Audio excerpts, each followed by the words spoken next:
जो इन्होंने लागू नहीं किया। ये केवल महिलाओं के नाम पर वोट बटोरने की राजनीति करते हैं, महिलाओं को सम्मान देने की बात नहीं करते। अगर ये सम्मान देने की बात करते तो 2023 में तत्काल प्रभाव से लागू का जो विधेयक है, ये परसिमन का विधेयक है, हमारे पास देखो इसकी कॉपी है। अच्छा, इसमें कहीं भी महिला शब्द नहीं है, क्योंकि महिला आरक्षण बिल तो जब इन्होंने बना दिया था 23 में, तो सरकार की करनी और करने का अंतर मैं आपको बता रहा हूँ। अगर इन्हें आदि आबादी यानी कि हमारी मातृशक्ति, अगर महिलाओं को इन्हें सम्मान देना था, तो जिस समय इन्होंने बनाया था ये विधेयक, उस समय तत्काल प्रभाव से लागू कर देते। आम जनता को वो सोचना होगा, भले आप नहीं कह पा रहे हो, आम जनता नहीं कह पा रही, पता सबको। अगर कोई काम बिना पैसे के हो रहा हो तो बताओ। दूसरी बात, उस पर भी क्वेश्चन मार्क है कि पैसा अगर कोई जांच ले तो भी ठीक है ना।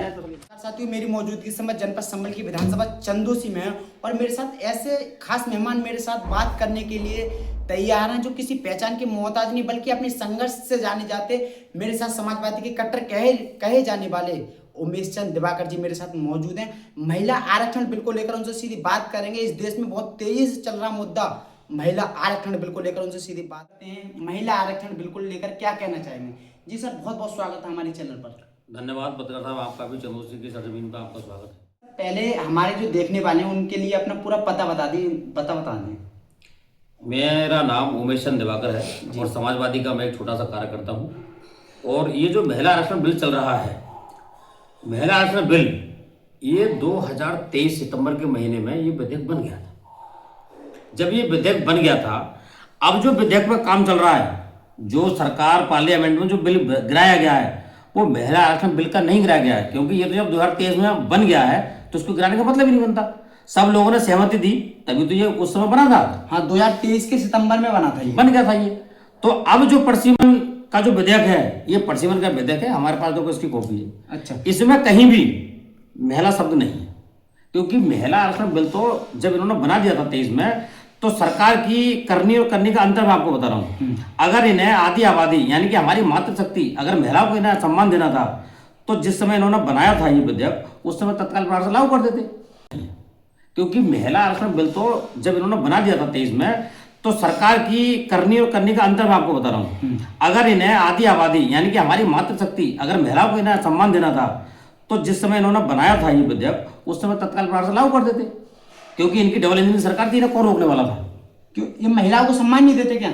महिलाओं के सम्मान जो आरक्षण की आज ये लड़ाई लड़ रहे हैं, और आज ये कह रहा है कि ये विपक्ष जो विरोध कर रहा है, इसका विरोध कभी नहीं करा, विपक्ष ने विरोध कभी नहीं करा। अगर करा होता तो सितंबर 2023 में लागू नहीं होता, लेकिन लागू करने की जिम्मेदारी तत्काल प्रभाव से वर्तमान सरकार की होती है, जो इन्होंने लागू नहीं किया। ये केवल महिलाओं के नाम पर वोट बटोरने की राजनीति करते हैं, महिलाओं को सम्मान देने की बात नहीं करते। अगर ये सम्मान देने की बात करते तो 2023 में तत्काल प्रभाव से उसे लागू कर देते। क्या लग रहा है इस बार लागू हुआ? लागू हम भी समर्थन में लागू होना चाहिए, महिला आरक्षण बिल लागू होना चाहिए। अच्छा, ये आरक्षण बिल जो महिलाओं के सम्मान में है, इससे लागू होने से होगा क्या? पूरा विस्तार से बताएं। 33% जो महिलाएं हैं वो राजनीति में सक्रिय होंगी, हर वर्ग को भागीदारी मिलेगी राजनीति में। तो जो महिलाओं को बाबा साहब ने बराबरी का जो दर्जा दिया है, तो हम तो चाहते हैं कि बाबा साहब का मिशन और आगे बढ़े, महिलाओं को भागीदारी बनी रहे। तो हम पूरी तरह से महिला बिल लागू होने में समर्थन में है। और जितनी भी पार्टियां हैं, चाहे वो समाजवादी पार्टी हमारी पार्टी सही, चाहे कांग्रेस सही या टीएमसी, सब लोग महिला आरक्षण बिल लागू करवाना चाहते हैं। लेकिन भाजपा इसे लागू करना नहीं चाहती। अगर ये करना चाहती तो सितंबर 2023 में जब इन्होंने बनाया था तब ये लागू कर देते। अच्छा, बीजेपी पार्टी की लागू ना करने का मेन कारण क्या है? कुछ तो पता होगा। उन्हें केवल पब्लिक को गुमराह करना है। भाजपा की सबसे बड़ी जो कमी है, वो या तो 50 साल पीछे जीती है, बात करेगी 1947 की, या फिर बात करेगी 2047 की। भाजपा पार्टी पर सीधा आरोप लगा रहे हैं। आरोप है, भाजपा जो राजनीति करती है वो या तो 1947 की या फिर 2047 की। वर्तमान परिस्थितियों की, वर्तमान स्थिति पर राजनीति करती नहीं। अगर आप भी अभी बात करोगे तो वो कहते हैं 2047 की हम राजनीति करेंगे, 2047 में हम अपने इस देश को विकसित देश बना देंगे। पत्रकार साहब, आप खुद महसूस करिए, अगर आप विकसित देश बनाने जा रहे हो तो आपने अपना गोल सेट किया होगा कि 2025 तक कितना काम हो जाएगा, 2026 तक कितना काम हो जाएगा। लेकिन सीधा वो नहीं है, सीधा 2047 दिखाते हैं। या फिर कब दिखाएंगे?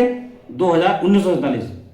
पीछे क्या हुआ? अब पीछे के क्या हुआ उसको उखाड़ने से कुछ नहीं होने वाला। आगे क्या करोगे? 2047 तक आधी आबादी जो आज राजनीति कर रहे हैं, आधी आबादी तो खत्म हो चुकी होगी नेताओं की। तो फिर क्या गोल है तुम्हारा? वर्तमान की बात करिए, शिक्षा बात करिए, स्वास्थ्य पर बात करिए, नारी सम्मान पर बात करिए, लेकिन इस पर कोई चर्चा नहीं होगी।